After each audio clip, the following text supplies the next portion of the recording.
В ходе рабочей поездки представители министерства посетили частные хозяйства, получившие поддержку в рамках программы развития сельского хозяйства за 2023-2024 годы. Особое внимание было уделено оценке эффективности представленной помощи и ее влиянию на развитие аграрного сектора в районах.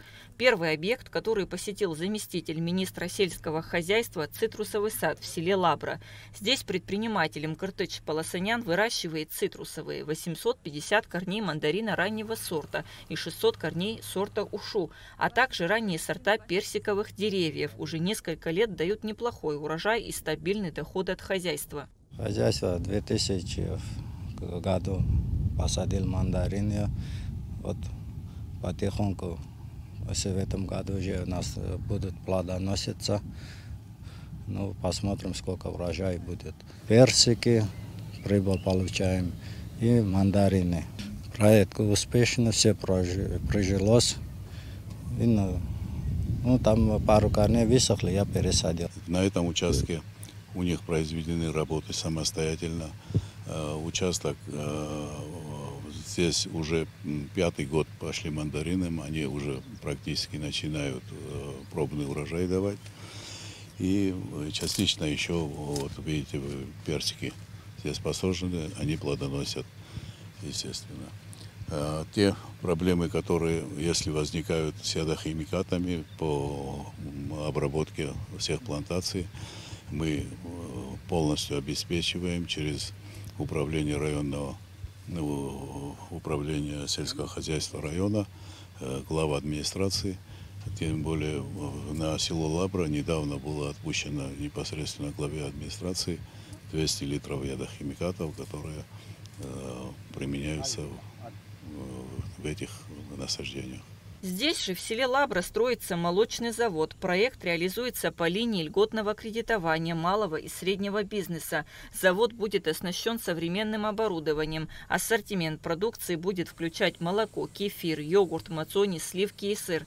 Качественное сырье будет завозиться в страну из Белоруссии, а также завод имеет возможность перерабатывать молоко, которым его могут обеспечить местные фермеры. Строительство объекта реализовано при поддержке Российской Федерации в рамках программы льготного кредитования. Средняя численность персонала составит до 35 человек, преимущественно жителей села. Строимся уже почти полгода, и как бы вот основной вот этап строительства у нас уже находится процентов на 60 выполнен. Мы как бы надеемся, что где-то месяцев через 3 мы сможем запустить свое производство.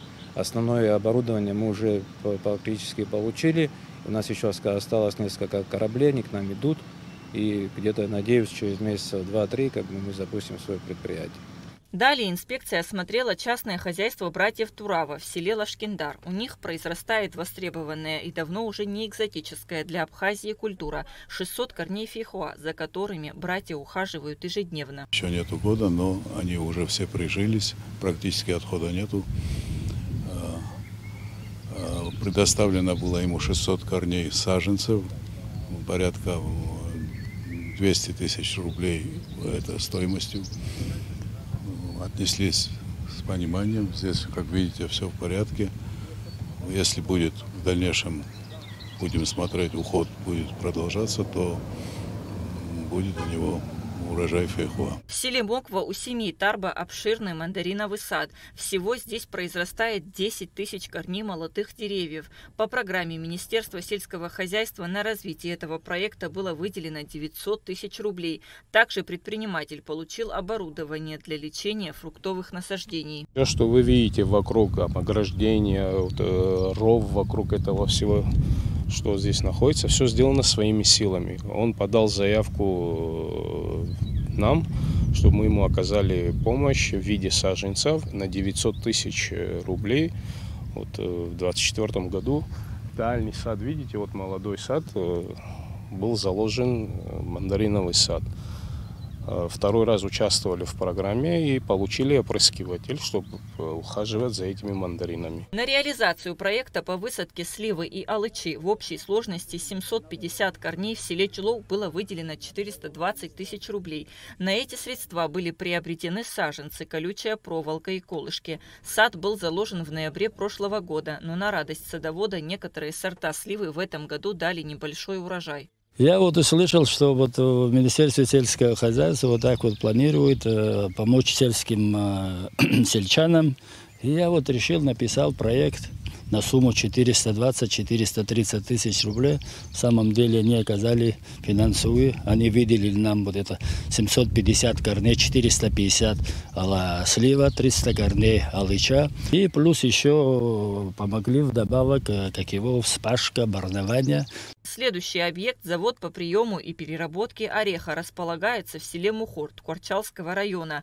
Нужно отметить, что предприятие, на развитие которого было выделено 27 миллионов рублей, работает не на полную мощность по объективным причинам. На сегодняшний день цех не работает в полную мощность, а так мы вот ждем нового сезона, когда уже новый орех созреет и начнем работать. Сейчас у нас нет сырья.